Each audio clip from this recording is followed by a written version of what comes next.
दोस्तों, वाराणसी में मां गंगा के पश्चिमी तट पर मौजूद काशी विश्वनाथ का मंदिर हिंदुओं के सबसे पुराने मंदिरों में से एक है। यह मंदिर भगवान शिव और माता पार्वती का आदि स्थान माना जाता है। भारत में शायद ही किसी और धार्मिक स्थल की इतनी मान्यता।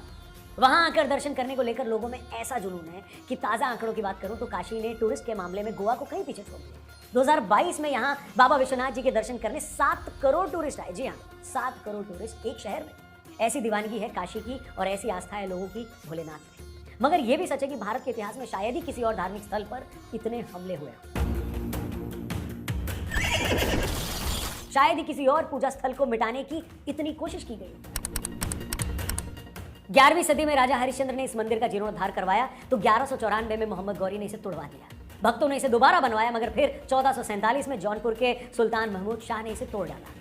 1585 में राजा टोडरमल की मदद से पंडित नारायण भट्ट ने इसे फिर खड़ा किया तो 1632 में शाहजहां ने इसे गिराने के लिए सेना की टुकड़ी तक भेज दी मगर लोगों के भारी विरोध ने मंदिर को बचा लिया। मगर फिर आया साल 1669। मुगल इतिहास के सबसे क्रूर शासक औरंगजेब ने इस मंदिर को गिराने का फरमान जारी किया। वही औरंगजेब जिसने 49 साल के अपने शासनकाल में देश भर में सैकड़ों मंदिर गिरवाए। वही औरंगजेब जिसने हिंदुओं पर जाजिया कर लगवाया। वही औरंगजेब जिसने जबरन जनेऊ उतरवाकर असंख्य हिंदुओं का धर्म बदलवाया। उसी औरंगजेब की कट्टर सोच ने देश में कई मंदिर गिराए और उसमें बाबा विश्वनाथ का मंदिर भी एक है। औरंगजेब ने विश्वनाथ मंदिर को गिराने का फरमान जारी किया था। यह फरमान आज भी कोलकाता की एशियाटिक लाइब्रेरी में सुरक्षित है। उस समय के लेखक साकिब मुस्तईद खान द्वारा लिखी गई मस्जिद आलमगीरी में मंदिर को गिराने की घटना का पूरा ब्यौरा दिया गया है।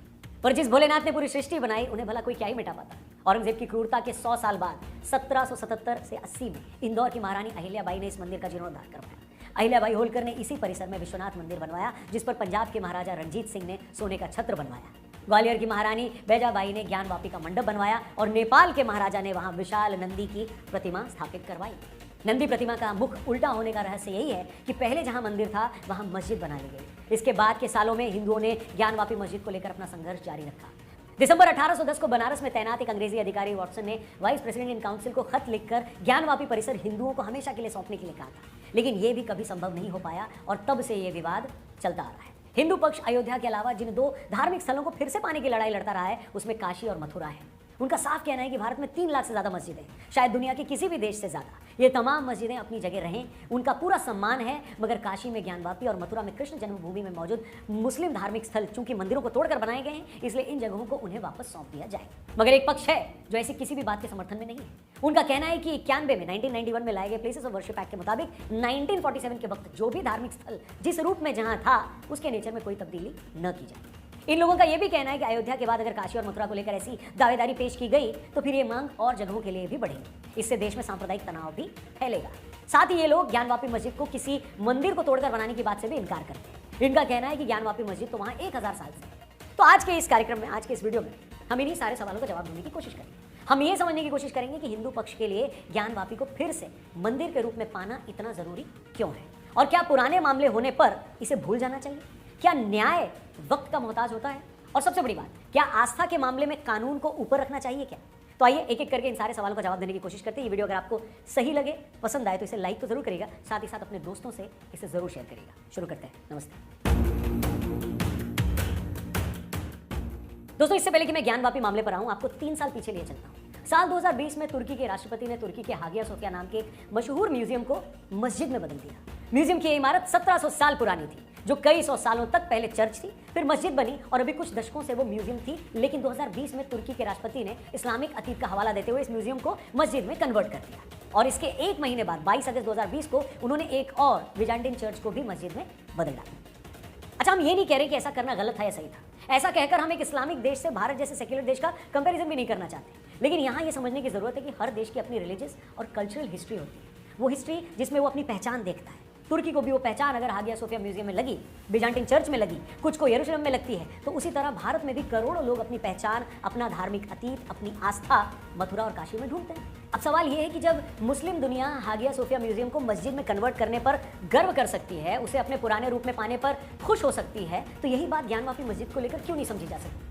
समझना तो दूर, एक सेक्शन है जो ज्ञानवापी के सर्वे के वक्त से बुरी तरह भड़का हुआ है। सर्वे के जरिए सच और झूठ सामने आने का इंतजार करने की बजाय वो फैक्ट्स को छानबीन करने पर ही आग बबूला हो रहा है। ऐसा कैसे हो सकता है कि एक तरफ मंदिर गिराने से जुड़ा कोई भी हिस्टोरिकल फैक्ट रखा जाए तो आप ये कह दें कि नहीं ऐसा कुछ भी नहीं हुआ, वहां तो 1000 साल से मस्जिद है। लेकिन जब इसी सच्चाई का पता लगाने के लिए साइंटिफिक सर्वे किया जाए तो आप भड़क जाए। सर्वे का विरोध करने वालों का कहना है कि ऐसे सर्वे करने से समाज में नफरत बढ़ेगी। कुछ की दलील है कि 1991 के प्लेसेस ऑफ वर्शिप एक्ट के तहत ऐसे सर्वे किए नहीं जा सकते। कुछ लोग सर्वे में मिले शिवलिंग का मजाक उड़ा रहे हैं, तो कुछ लोग खुलेआम धमकी दे रहे हैं कि अगर मस्जिद के साथ छेड़खानी की गई तो अच्छा नहीं होगा। आइए एक एक करके इन तमाम आपत्तियों का जवाब देने की कोशिश करते हैं। देखिए, पहली बात तो ये है कि जब भी हम इंसाफ की बात करते हैं तो ये बात तो कोई मायने नहीं रखता ना कि जुल्म कितने साल पहले हुआ था। इजराइल और यूरोप के बाकी देशों ने सेकेंड वर्ल्ड वॉर के अपराधियों को 50-50 साल बाद तक दुनिया के कोने कोने से ढूंढ कर सजा दी। जिस हागिया सोफिया का जिक्र हमने किया वो इमारत 1700 साल पुरानी है। कितने ही मामलों में हत्या और रेप के जो आरोपी होते हैं उनको 60-60 साल बाद तक गिरफ्तार करके सजाएं दी जाती हैं। अभी पिछले साल ही बिहार में एक जमीन का विवाद था जिसको अदालत ने 105 साल बाद इस पर फैसला सुनाया। आज भी मुस्लिम समाज यरूशलेम से लेकर आर्मेनिया के कॉकेशस तक ऐसी लड़ाइयां लड़ रहा है। तो फिर मथुरा, काशी या भोजशाला पर ऐसी आपत्तियां क्यों? और जिन घटनाओं का हम जिक्र कर रहे हैं वो चाचा चौधरी और साबू की किसी कॉमिक से नहीं ली गई हैं, बल्कि ऑथेंटिक हिस्ट्री बुक्स में लिखी हैं।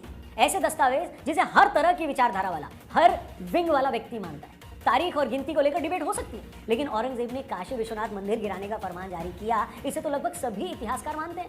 और जैसा मैंने पहले कहा कि यह फरमान आज भी कोलकाता की एशियाटिक लाइब्रेरी में सुरक्षित है। उस समय के लेखक साकिब मुस्तैद खान द्वारा लिखित मस्जिद आलमगीरी में इस ध्वंस का वर्णन भी है। उन्होंने ये भी बताया कि साल 2 सितंबर 1669 को औरंगजेब को मंदिर तोड़ने का काम पूरा होने की सूचना भी दी गई। ज्ञानवापी में मस्जिद की एक दीवार में हिंदू मंदिर के अवशेषों का या उसकी दीवार का इस्तेमाल करने पर अंग्रेज इतिहासकार ऑड्रे ट्रस्की ने अपनी किताब Aurangzeb the man and the myth में साफ लिखा है कि मंदिर की दीवार को मस्जिद में इस्तेमाल करके शायद एक राजनीतिक संदेश देने की कोशिश की गई होगी कि मुगलों की ताकत को चुनौती देने का अंजाम क्या हो सकता है। हैरानी की बात यह है कि ये सब बातें किताबों में दर्ज होने के बावजूद हम इससे मुंह मोड़ने की कोशिश करते हैं और ये कहकर उसे खारिज करने की कोशिश करते हैं कि ये मामले तो बहुत पुराने हो गए, इसे भूल जाओ। और जब भी मामला पुराने होने जैसी बातें मैं सुनता हूं ना, तो यही सोचता हूं कि क्या किसी गलती को सिर्फ इसलिए ठीक नहीं करना चाहिए क्योंकि मामला पुराना हो गया? बताइए। अब दिक्कत यह है कि इंसान की खुद की एवरेज एज 70-80 ईयर्स के आसपास होती है, इसलिए जब वो 400-500 साल पुरानी बात सुनता है ना, या उतने पुराने जुल्म की बात सुनता है, तो उसे लगता है कि यह मामला तो बहुत पुराना है। लेकिन जिस मानव जाति का अतीत लाखों साल पुराना है, उसमें 400-500 साल पुरानी बातें तो कल परसों की बात की तरह ही है। इतिहास की किताब में ये कुछ 100 साल चंद पन्नों में सिमट जाते हैं। यहाँ 50 साल की हिस्ट्री तो शायद 2 पैराग्राफ में सिमट जाए। इसलिए मामले के पुराने होने की बात तो आप लोग रहने ही दो। मुगल काल या किसी भी वक्त में अगर धार्मिक स्थलों के साथ कोई भी जाति हुई और आज हमारे पास उस जाति को साबित करने के पुख्ता सबूत है, तो उसे हर हाल में दुरुस्त करना चाहिए, फिर चाहे वो किसी का भी धार्मिक स्थल क्यों ना। ज्ञानवापी मस्जिद ही नहीं, खिलजी का नालंदा विश्वविद्यालय को जलाना, अहमद शाह का भद्रकाली मंदिर तोड़कर वहां मस्जिद बनवाना या रुद्र महल तोड़कर जामा मस्जिद बनवाना, और ऐसे कोई 2-4 नहीं, सैकड़ों मामले हैं। इसलिए इस बात के कोई मायने नहीं रह जाते कि ये मामले कितने पुराने हैं। और ये किसने कह दिया कि गलतियां या जुल्म के ज्यादा पुराने हो जाने पर उन्हें भुला देना चाहिए? बताइए। एक एग्जांपल से आपको मैं समझाता हूं। अगर आपके 6 महीने के बच्चे को कोई उठाकर ले जाए और जब वो 30 साल का हो जाए और आपको उसका पता लगे, तो आप उसे घर लाने की कानूनी लड़ाई लड़ेंगे या ये सोचकर चुप रह जाएंगे कि यार ये तो काफी पुराना मामला हो गया? वो आपका बच्चा है और आप उसके लिए किसी भी हद तक जाकर लड़ाई लड़ेंगे। हिंदू परंपरा की बात करें तो देवताओं को भी नाबालिग माना जाता है और उनकी उसी तरह देखभाल की जाती है जिस तरह एक बच्चे की जाती है। ऐसे में कैसे हो सकता है कि शिवलिंग का पता लगने पर भोलेनाथ के भक्त आंखें मूंद लें और उन्हें उनके हाल पर छोड़ दें?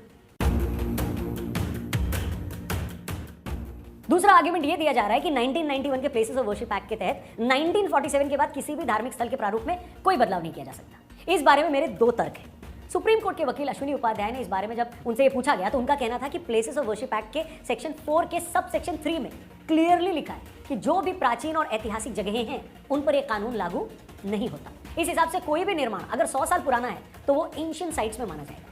एक्सपर्ट्स का कहना है कि अगर अदालत एंशिएंट साइट्स की इस परिभाषा से सहमत हो जाती है तो काशी और मथुरा के मंदिरों पर यह कानून लागू नहीं हो पाएगा। दूसरी बात ये कि ओवैसी साहब या कुछ और मुस्लिम स्कॉलर जब सर्वे का ये कहकर विरोध करते हैं कि प्लेसेस ऑफ वर्शिप एक्ट के हिसाब से ऐसा नहीं हो सकता, तो मुझे हंसी आती है। भाई आप लोग कब से कानून की परवाह करने लगे? हेलो, इसका सबसे बड़ा उदाहरण तो शाहबानो केस है।